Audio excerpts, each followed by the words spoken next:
right, we're rolling. Here we go. To Michelle. Right. One question. Podcast. Yeah. We have fun. I'm very excited about today. Yeah, this is your find and this is your thing. Michelle McCormick going to town on the TikToks. Get it, girl. Hi, Elli. Friends. Elli Waldrop, how are you? I'm good. How are you? Did I say your last name right?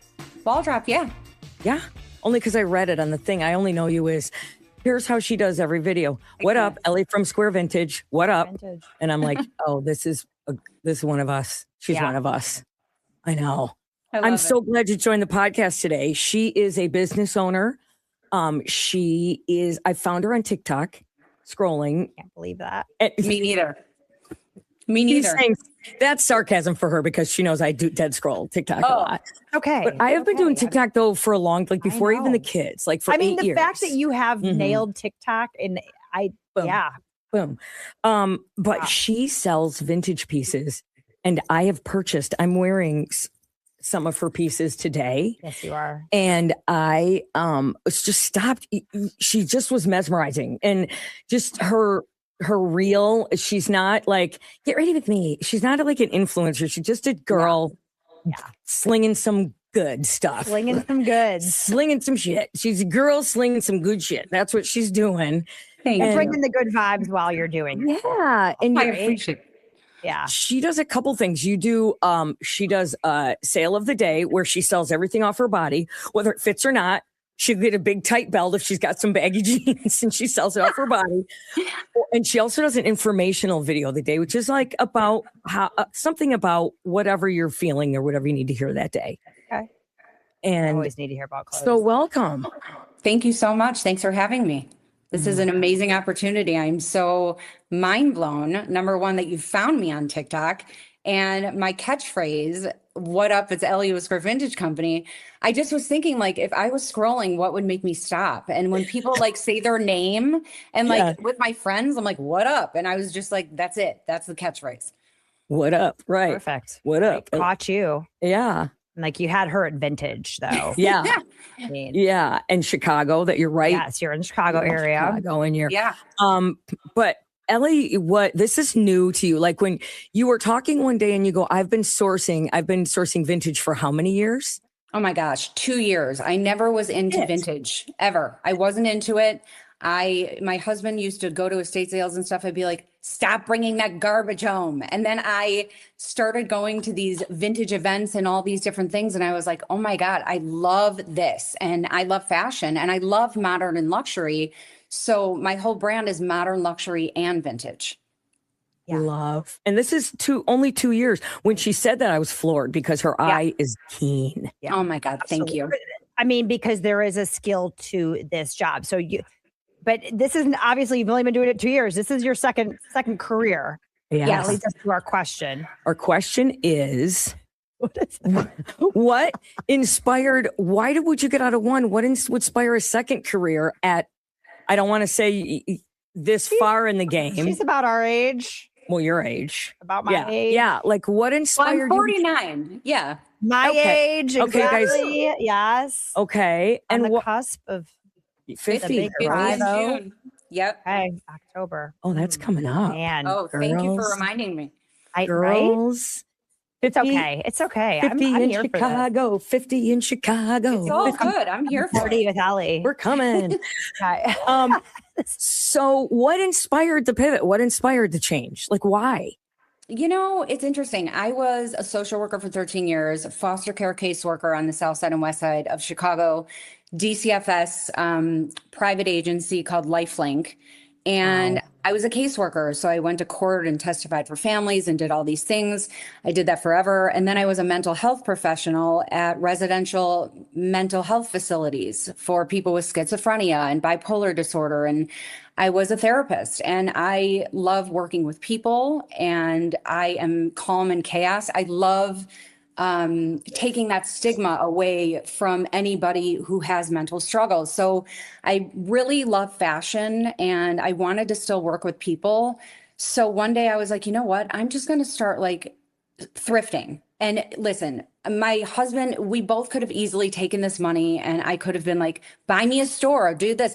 I decided as a woman, I wanted to do something on my own. So it started from selling a t-shirt, literally. And I took a couple pieces. There's a place in Wicker Park in Chicago. It's called Olio Events. And I took a chance and I'm like, hey, my name is Ellie. I have these pieces in my collection. I didn't even have a collection. Okay. I was holding like 3 things I thrifted. And my collection. It sounds so baller though. Isn't it? To say collection. Right. Yeah. And this woman, Laura, gave me a shot and that's how it started. Really? Yeah. So talk about the transition between the social work, the therapist to this. Because you're a mom of 2 girls too. Yes. Right? Yeah. So talk about how, what made you get out of that? And then, I mean, obviously you just kind of fell into this vintage journey that you're in now. I did fall in. Speaking of my 2 girls, they're 21 and 18. They're amazing. And I wanted to show them, part of the reason why I started this too, I wanted to show my girls it's never too late to start something. Even when you're 47. Right. I was 47 at the time. I'm 49 now. And I really wanted them to show that having an idea and following a dream, anything is really possible. You just have to, listen, I'm old school. You have to pound the pavement and really do the work. Yep. I work 90 hours a week. I do all my social media. Everything is me. So I just wanted to show them that was the pivot. I just wanted to have an idea and figure something out that I can still work with people and love what I'm doing and take a chance. In what ways does social work help you in this career? I mean, I feel like being a social worker would help in anything because right? You're dealing with people, but you're also must be tolerant, which is something, by the way, ladies, in 10 years, your tolerance will wane. Just so you know. Trust, it's already waned, but this is the best part. I was like, it's really helped in the way that I have a wonderful return policy. And there was an instance where, somebody had said something, they were just unhappy about something. And I really took the time to really have a conversation and communicate and talk. So to take the defensive mechanism down from the other person, and then they're like, oh my gosh. And, you know, I'm so sorry, it was misinterpreted. So it's just like, it's the same, but different. I mean, everybody's struggling with something behind the scenes, if they talk about it or not, right? And I think somebody could be having a bad day. And because I don't have a website and I take orders through TikTok, through private message, people open up to me. And it's really been a wonderful thing for my business because, listen, on camera, we're all one person, but I'm actually the same person on camera. Am I as vulnerable as I should be? I should probably be more vulnerable, but I want to keep my authentic self in business as a business person. I don't want to make it about me. You know what I mean? Stuff without makeup, like you'll just go right on, like, hey, I'm all right. I mean, that's vulnerable. I mean, you get it. No, you do. Right? You do. You're like, this is me. I only have 5 minutes, but this is important to get out. Like that's so, you know, you're real. You are real and you're very relatable. Like we found out on the phone last night. We're like, what? Who are you? Are we related? Like, I know. It was literally like a crazy good conversation. I'm like, we are friends now. Like, you know what? Right. We're sisters now. You know what though? That's how I felt with Dunaway too. Same thing. We are friends now. Like the minute we did an event together, but you're hard not to love. When you say you never know what someone else is going through and if they're being a-holes, but you never know. I'm perfect example. Driving years ago, I'm driving behind a car they were not going fast enough for me. Mm-hmm. And I was livid and I was on, did I tell you this before? I was on just a tiny street and they weren't going fast. And I laid on my horn like a jerk. I laid on and I looked at him and I was like, what are you doing?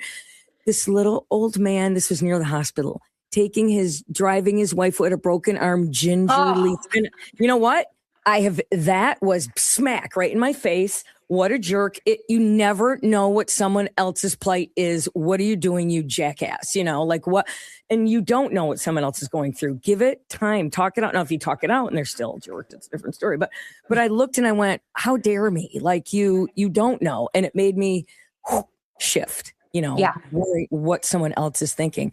But you also, I saw you do a video the other day of somebody they're like, she's got some really, she does jewelry like nobody, vintage jewelry like nobody. The jewelry. Yeah. Yeah. And she's got some beautiful pieces, and somebody really wanted one. And you said, you're worried, they were worried about affording it, or that they didn't, but they loved it. Or was it, what was it? A bag? I forget what it was, but you were talking about it, and you said, I'll work with anybody, which I thought was so kind. Yeah. So I have a fine jewelry collection. I have a vintage costume jewelry. Some pieces are collectibles, and I have all different price points, right? It can go from thousands to hundreds to $5. And if somebody truly messages me, for example, this woman, people tell me the ins and outs, right, of what they're going through. And I'm gifting this person a necklace they wanted. And let's be honest, it all goes back to the social work aspect of what I used to do. People are people. And we're in an economy that is so expensive. And I truly think, like you said, when people truly are like, I love that necklace, but I can't afford it, I literally make you afford it. Somebody had commented, your prices are too high. And I'm like, but I'll make you afford it. So just message me. That was it. She was pointing at the comment. She had reposted the comment going, I'm like, that shook you. I mean, you don't want to be. It did, but this is the best part. I'm not just preaching. I'm actually delivering that. It's not, I'm not full of shit where I'm really just saying these things to get views and followers. For me, it's not about the followers. It's about the connection. Yeah. Yeah. And sometimes it's not just a necklace for somebody. Right. No. It's not. Sometimes it's not just a nice outfit or just a cool t-shirt for somebody. It could, this sounds so Devil Wears Prada, but it can change your outlook clothes and things. Yeah. Those things bring me joy. Yeah. I mean, they change your whole attitude. Absolutely. Right. Yeah. How you feel, how you present yourself to the world. Like it really can, how you feel, how you look. Yeah. There is a direct relationship. I want to dig into like how you learned about vintage, because I mean, and vintage now is obviously hotter than it's ever been. Everybody's old, cool stuff. How you taught yourself, like, how did you learn, like, this is going to be great or da. And like also presenting online, because that, for a 47-year-old woman, TikToking is not the easiest thing. Terrifying. To do, right? Terrifying. So to answer your first question, I did not learn this on my own. I, basically have a mentor in the business. He is in GQ magazine for his collection. He's next level, dresses celebrities. And I met him just going to his shop one day. And I'm like, listen, I know this is a bizarre question, but would you mentor me and teach me the ins and outs of vintage? I don't know what vintage means. Like, I don't even know what these things are. So he literally, taught me everything I know about the vintage business, what pieces, collectibles, he taught me everything I know. And I also taught myself a lot by taking the advice, doing research, looking at people's collections, asking questions. Yeah. That has taught me a lot. And TikTok, believe it or not, terrifying. I mean, I have teenagers. I was terrified. I'm like, I'm going to be ripped to shreds. I'm terrified. And I took a gamble. And my first couple of videos I made, I was literally hyperventilating. Terrified. You were? Yeah. Really? Oh yeah. Did you sell them off? Because she'll sell them right off her body. Did you sell it right off your body on the first one? This is actually very funny. So it's an ongoing joke with my OG followers. I had like maybe 20 followers. It's a true story. I would be in my closet. First, I started to try to sell out of my basement, and people are like, what the hell is this? I don't want to see a basement. So then I'm like, what can I do to make it more aesthetically pleasing? So I go in my closet, and I used to be like, this is $5. And I would throw it on the ground. That was how it started. Oh, that's funny. Well, it was relatable. Yeah. So all these women were dying laughing. They're like, oh my God, I live and die that you're like, want it? Throw it on the ground. And it was like $1,000 items. I was like, you want it? And I would throw it on the ground. And that's how it started. And then I decided one day, I'm like, you know what? I'm just going to put on all these fits because I'm also a stylist. And I'm going to style the jewelry, accessories, and clothes. And that's how that started. It all looks better on a human body anyway. It does. Right? It does. You have to try it on. Here's the thing, though, about what you do and about the stuff you sell. There's trendy and then there's timeless. And I am sorry, but timeless is timeless, period. Vintage Levi's will always be the whoop. Always.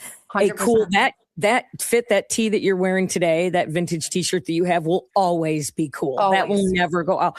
So the stuff that you have is timeless. And that's really, for the money, and it's not a lot of money. I mean, I bought this jacket from you. This is the coolest jacket. I love that jacket. Everything you bought looks amazing on you. I forgot what I spent on this jacket, but it was because you asked me. She's got such a great eye too. I love stuff. But anyway, it's timeless and it's stuff that you can wear forever. It's not just trendy.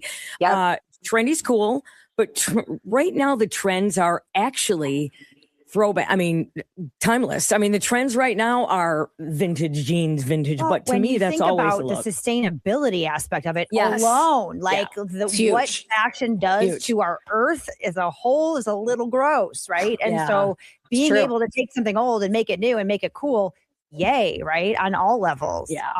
I'm here for that.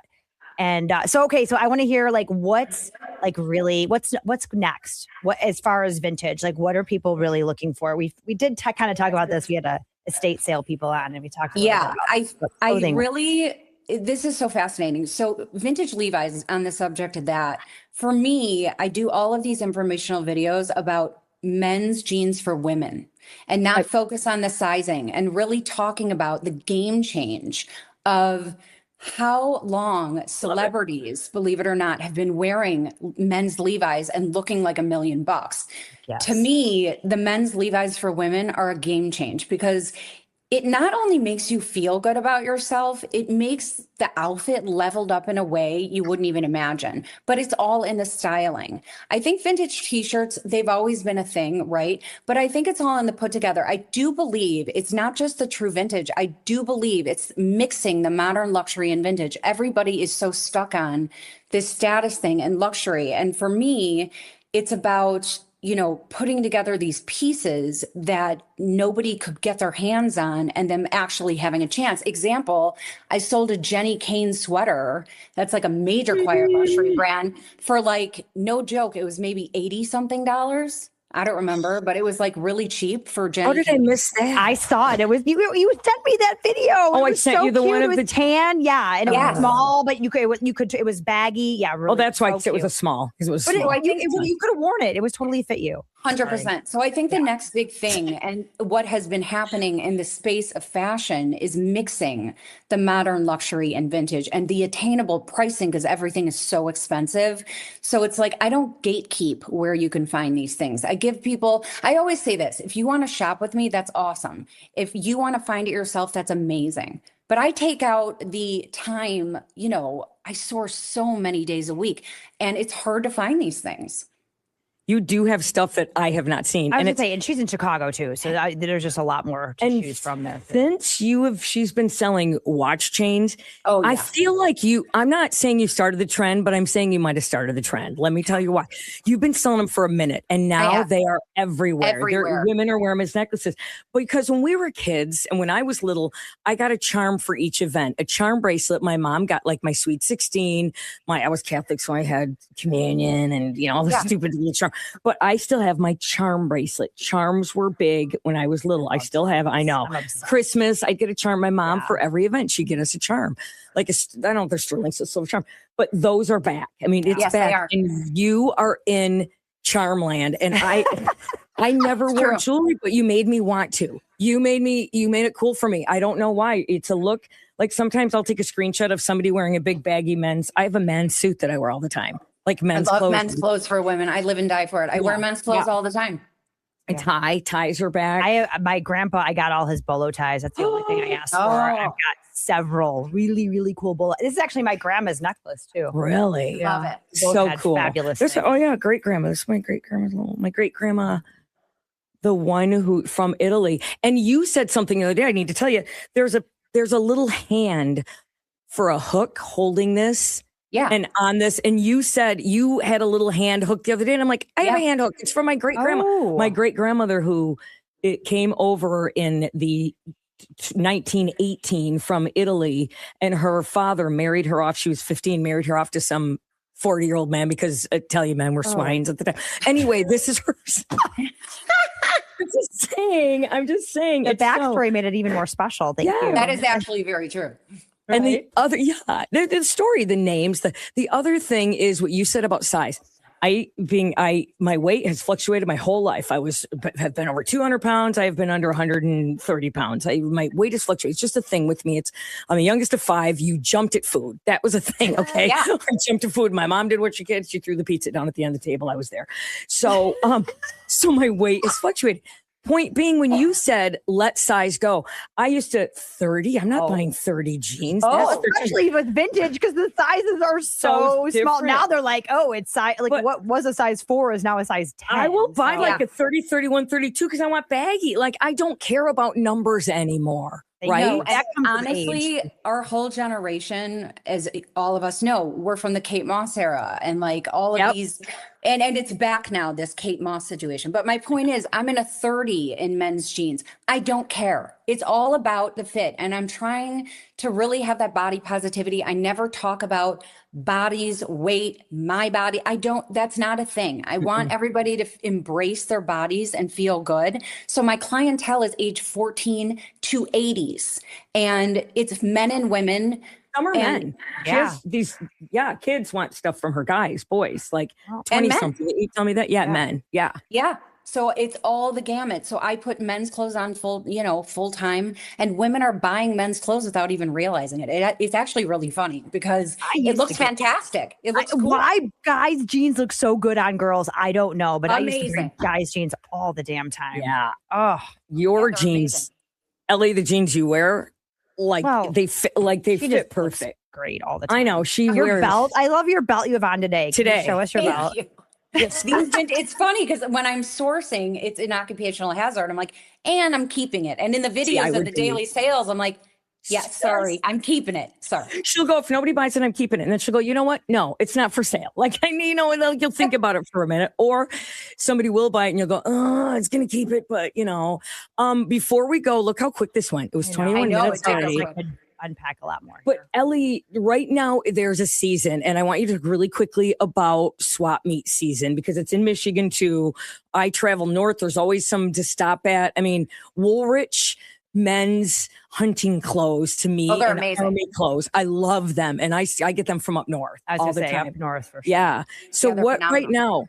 Tell us about swap meet season or whatever. Flea market season is my jam. That's what I mean. Swap meet is what Michigan. Well, actually, it's kind of what I mean. Swap meet. Flea market season is next level. So I've been flea marketing for 2 years, and I've become friends with so many of these vendors. And it's really, you got to play the men's game, man. It's a men's game. And these men in the vintage space, it is male dominated. So when I go, I always have a game plan. And this is ridiculous, but it always works. I never wear makeup. I always wear my hair back or a hat. I'm dressed in a dirty t-shirt, disgusting, jean shorts, nasty thrifted sneakers, and I play the men's game. And it makes flea marketing amazing for me because I'm stripping myself down in a sense of, I'm not taking away my femininity, but I'm having them look at me as a person instead of, I can't go looking like this. It wouldn't play out. You're way too cute. No, by the way, two things. Michelle and I have worked in a man-dominated industry for years. We understand that 100%. Also, the other day, somebody gave you a little harassment at. Oh, it happens all the time. And she's like, and she knew him. And he said something about her chest or something. You went at him. It happens all the time. It does. Yeah. It happens all the time. And it's uncomfortable. And, there are instances where, I've been flea marketing with my youngest daughter and things are said. And it's next level. But the best part about me is I play the man's game. And, I shut it down sometimes. I don't sometimes because it's not worth it. You just have to feel out people. If it doesn't feel like a safe space, I walk away. But I do want to talk. I do want to talk about before this podcast ends because I want to tell you where this is going. My business. Anthony Bourdain is my favorite. Well, was my favorite human in the world. May he rest in peace. Yes. I really want to take this brand. I'm hoping it really blows up and goes viral because my whole goal is to take Square Vintage Company and source all over the world. I just went to New Orleans. I brought everybody with me, sold out of my hotel room. And I really want to talk to people in modern luxury and vintage all over the world and bring everybody with me and source and sell from all over the world. That is the main goal. stringers? I think you got 2 of them. I will hold your camera. You. I'll hold your camera. Yeah. Shield. Is that what a stringer is? Well, no, just like people who work TV with you. Oh. No, like just, extra kind of just higher by job. Right. We'll just come and we'll help. But that's amazing. And I can see if there's anybody who can do, nobody's doing that. First of all, you're watching the HGTV, all that stuff. Nobody's doing a vintage around the world. Nobody. I'm here for that. And if anybody steals this, I will cut a bitch. You hear me? If anybody steals it. But if anybody can do it, Elli from Square Vintage, you can do it. We will tell us how to find you. So Instagram, Square Vintage Company 24, and TikTok, it's Square 912. Okay. We will put all of those links with us. And I just love you. Thank you for coming on this one. Maybe we need a road trip to Chicago. I know. Visit Elli. Yes. Ooh, that would be amazing. Let's go. Let's go flea market. Don't forget to subscribe. If you have a question, let us know. Yes. And if you please check out Elli she will blow your mind. If you like vintage, if you don't have time to go to the house and do it, it comes to you. I love that. Yeah. The opportunity cost. You don't have to look yourself. That's exactly right. Thank you so much, both of you. Thank you. Thanks, Elli.